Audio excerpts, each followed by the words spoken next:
अरे ये क्या, ये तो चमत्कार हो गया। सब खत्म। ये क्या, लगता है भगवान सच में आए थे।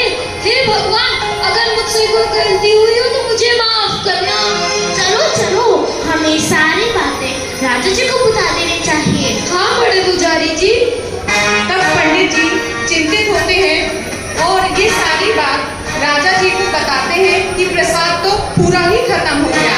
राजा जी के समक्ष पंडित जी की वार्तालाप। महाराज की जय हो, महाराज की जय हो। महाराज, ये चमत्कार हो गया। लगता है ये भगवान का कोई बहुत बड़ा भक्त है।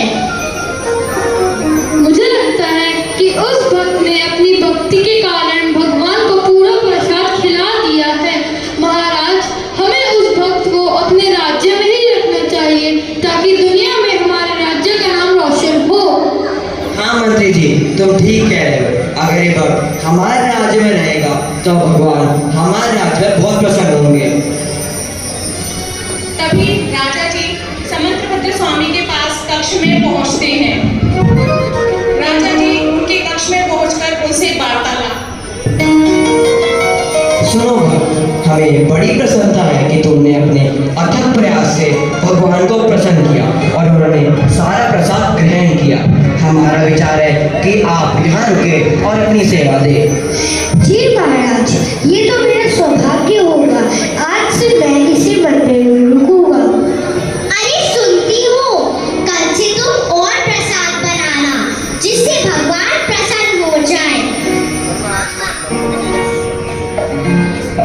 हाँ हाँ, लेकिन जब जब मैं भगवान के इस भक्त को देखती हूँ मुझे तो ऐसा लगता है उनमें अनंत शक्ति है। उनके चेहरे का तेज, उनकी शांत मुद्रा। हाँ हाँ, मुझे भी लगता है कि वो भक्त खुद भगवान स्वरूप है।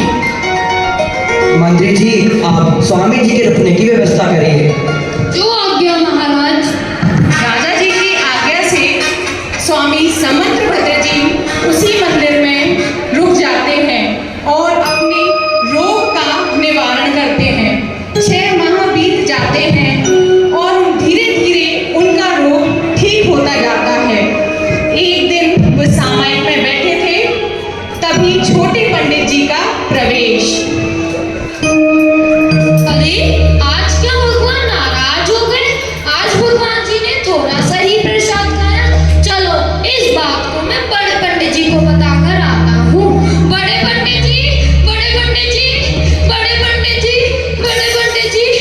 आय हाय, यहाँ भगवान नाराज हो गए, वहाँ बड़े पंडित जी खो गए। बड़े पंडित जी, बड़े पंडित जी। आज तो खाने में आनंद आ गया। आपको तो यहाँ आनंद आ रहा है, वहाँ भगवान नाराज हो गए। अरे क्या हुआ, कुछ अच्छे से बताओ। आज भगवान जी ने थोड़ा सा ही प्रसाद खाया, पता नहीं क्या हो गया होगा। चलो मैं चलकर देखता हूँ। हाँ बड़े पुजारी जी। दोनों पुजारी चिंतित हो जाते हैं और कक्ष में जाके देखते हैं। स्वामी जी सुनिए। अरे स्वामी जी, अरे ये तो ऐसे ध्यान कर रहे हैं जैसे इन्हें कुछ सुनाई ना दे रहा हो। स्वामी जी सुनिए। जी पंडित जी। स्वामी जी, आज भगवान ने सारा प्रसाद ग्रहण नहीं किया, सब माया ऊपर वाले की। चलो बाहर चलो। हाँ बड़े पुजारी जी।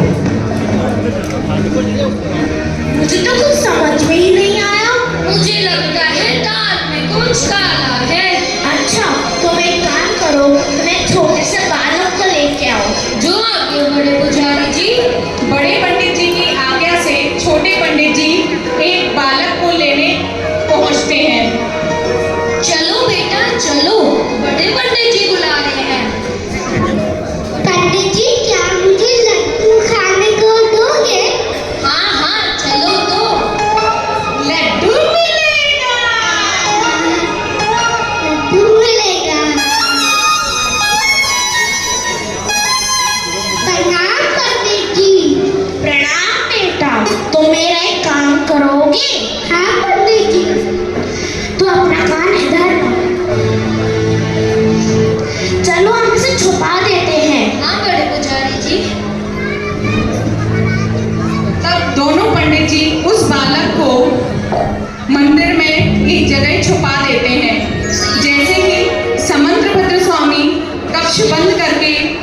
प्रसाद पूरा होता है, वो अपने ध्यान में मग्न होते हैं, तब वो छोटा सा बालक धीरे से निकलता है और बड़े पंडित जी के कक्ष की ओर भागने लगता है।